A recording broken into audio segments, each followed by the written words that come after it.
네, 안녕하세요. 와저스키입니다. 오늘 보니까 어제 저희 방송에서 송동현님께서 돼지열병주가 오늘 대세로 갈 거다 라고 말씀하셨는데, 오늘 진짜 돼지열병주가 대세로 왔어요. 예. 이게 우연인지 아니면 진짜 실력인지 뭐 아무튼 대단하시네요. 네, 이따 방송 또 키게 되면 한번 물어봐야겠어요. 내일은 뭐가 대세가 될 거냐. 그래서 이제 지금 돼지 열병 관련주를 한번 보도록 하겠습니다. 근데 저도 방송에서 얘기했지만 마니커 같은 경우는 제가 여러분들한테 바닥권에서의 강한 상승이 나왔기 때문에 꼭 놓치면 안 된다라는 종목이라고 얘기를 했었고요. 그 외에 제일바이오는 차트 좋게 만들어졌다라고 정도까지만 얘기했었지만, 저는 저항 때문에, 자 보세요. 마니커랑 차이점은 여기 이렇게 이제 물린 사람들이 있잖아요. 거래량도 적지 않고. 이 저항 때문에 오늘 윗꼬리를 이렇게 달아버린 거죠. 이거는 거의 순리예요. 근데 마니커는 달라요. 마니커는 뭐 방해가 없어요. 방해가 이제 좀 있으면 이제 생기겠죠. 여기 이런 식으로. 근데 이런 마니커가 더 이제 움직임으로 봤을 때는 유리한 위치에 있는 거죠. 그래서 힘도 좋고 거래량도 좋고 이런 퍼포먼스를 낼 수 있다라는 거. 하림은 이제 마니커 짭텐 같은 느낌이 있는데, 뭐 두 개 다 동시에 이제 저항이 여기 있으니까 하림도 충분히 뭐 지금으로서는 막을 만한 딱히 어떤 장벽이 없다라는 거죠. 그래서 이런 것만 봐도 여러분들이 좀 대충 차트가 어떤 게 좋은지 아시겠죠? 얘는 윗꼬리가 현재 시간에 안 달고 있잖아요. 장 종료 될 것 같은데 마니커도 안 달고. 근데 이제 바이오 애들은 좀 달죠. 앞에 저항 때문에. 이런 차이가 있습니다. 근데 이제 중요한 거는 이슈를 갖고 와서 이제 바로바로 치는 이슈보다는 좀 한 템포 쉬었다가 이렇게 쳐주는 게 더 좋아요. 그러면 무슨 말이냐면, 얼마 전에 돼지열병이 잠깐 주목받았던 게 이날이었던 걸로 기억하는데, 마니커를 보는 게 더 낫겠네요. 자, 이날이었던 걸 기억하죠, 그죠? 근데 이날이었다가 좀 쉬었다가 이렇게 올라가는 게 더 좋아요.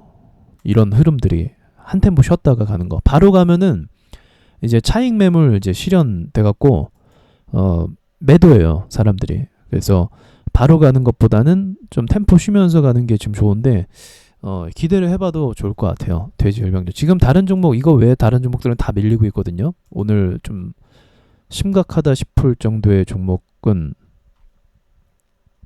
로지시스였나요? 한네트. 한네트가 위에서부터 30% 빠졌어요. 고점에서부터 30%가 빠졌습니다. 이거 외에도 오늘 하락 종목 위주로 보면은 굉장히 위협적인 애들이 많이 나오는데, 이게 그 화폐 개혁 때문에 오른 종목이잖아요. 그래서 요거는 제가 조금 주의하라고 말씀을 드렸어요. 화폐 개혁 관련된 거, 이 종목들은 뭐랄까, 이게 실현 가능성이 굉장히 낮잖아요. 실제적으로 화폐를 개혁한다고 해서 그게 뭐 당장 뭐 어떻게 될 거는 분명히 아니에요. 어려워요, 그렇게 되는 게. 그리고 여기에 대해서 좀만 알아보시면 이제 뭔가 여론 가지고 장난치는 어떤 이슈 중에 하나라고도 하더라고요. 이제 시기가 될 때마다 한 번씩 얘기를 꺼내는 뭐 그런 거라고 하더라고요. 그러니까 약간 허상에 가깝죠, 이런 것들을. 그리고 정부 정책이 확실하게 이제 집행이 된 것도 저는 아직은 아닌 걸로 확인했는데, 그래서 주의하셔야 되는 거예요, 이런 거. 그러니까 이제 얘도 보면은 차트만을 놓고 봤을 때 1파, 2파, 그리고 3파까지 나왔으면, 사실 3파까지 나왔으면 1차적으로 단기 상승세는 꺼졌다라고 볼 수 있어요. 3파까지 나왔으면. 그래서 저 같은 경우도 자 2파까지는 오케이. 근데 3파 이후, 그러니까 여기 있잖아요, 18일날 치고 올라간 그 다음부터는 웬만하면 건드리지 않는 걸 원칙으로 합니다. 빨리. 그러니까 이 3파 이후에 랠리를 강하게 가주던가, 아니면은 3파 이후에 이렇게 꺼지던가, 그런 모양이 많이 나와요. 그렇게 쉽게 수익을 가져갈 수 있도록 그 세력들이 좀 뻔한 패턴으로 가지는 않거든요. 그래서 이런 부분은 참 주의를 하셔야 됩니다. 자, 아무튼 오늘 돼지열병이 많이 올랐는데, 돼지열병 같은 경우는 근데 현재 국내 유입이 됐나요? 네, 지금 잠깐 이제 기사를 검색하고 왔는데 아직 확인된 바는 국내에 유입됐다라는 얘기는 없다라고 하네요. 돼지열병 관련해서. 그러나 이제 뭐 미리 선 조치를 하겠다 뭐 그런 얘기는 했는데, 뭐 어쩌면 이제 이게 선 조치가 돼서 또 흐지부지, 얼마 전에 그 전염병이었던 거 뭐였죠? 한때 크게 이슈 가져왔던 감기 바이러스, 그게 또 잠깐 떴다가 차트들이 죽은 적 있어요. 진원생명과학으로 기억하는데 한번 검색해 볼게요.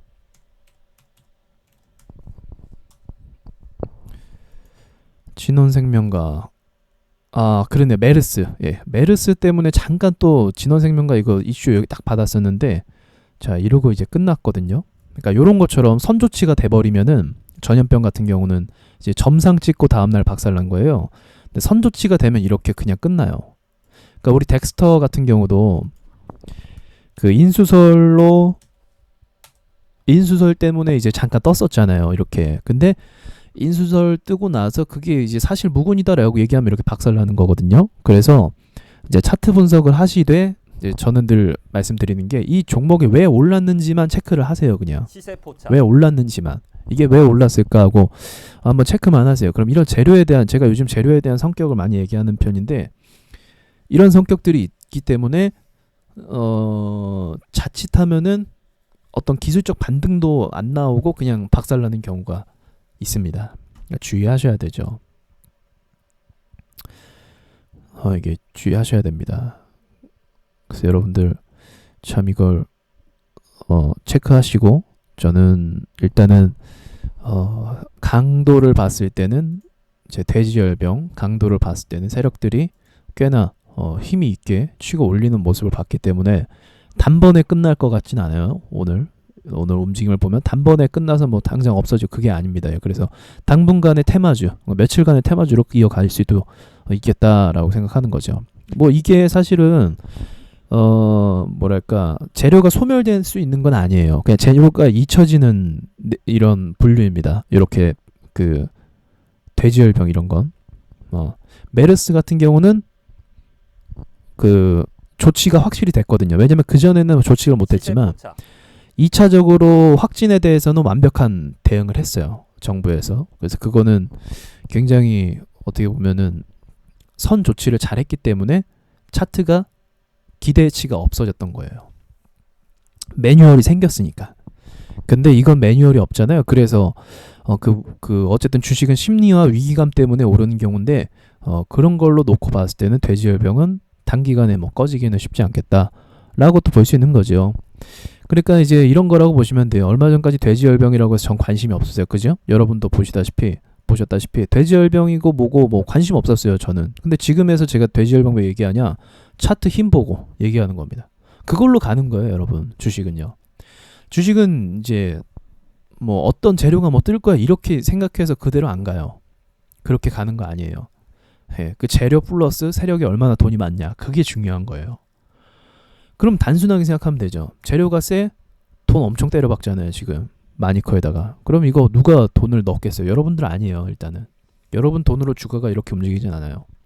그러니까 어떤 특정 세력이 개입이 됐다라는 거죠. 그런 거 보고 가는 거예요. 그래서 그 재료가 센지 아닌지는 우리가 판단하는 게 아니라 차트가 보여주는 겁니다.